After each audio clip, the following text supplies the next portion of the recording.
ശ്രീ ഗുരുഭ്യോ നമ.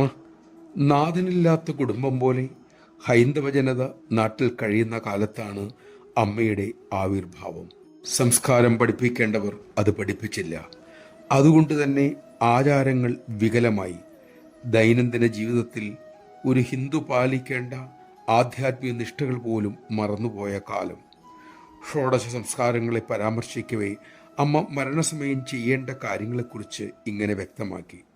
അമ്മ ഇങ്ങനെ അരുളി: മക്കളെ, ആ സമയം മറ്റു കാര്യങ്ങൾ ചിന്തിക്കരുത്. ഭക്തിപൂർവം മന്ത്രം അല്ലെങ്കിൽ തിരുനാമം ജപിക്കണം. ഇഡലി വെന്തു കഴിഞ്ഞാലും തട്ടിൽ നിന്നും അത് ഇളകി വരാൻ കുറച്ച് സമയമെടുക്കും.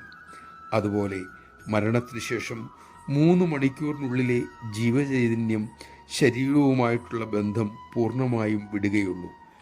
ഈ സമയം മറ്റുള്ളവർ നടത്തുന്ന ജപം, പ്രാർത്ഥന വളരെ പ്രയോജനം ചെയ്യും.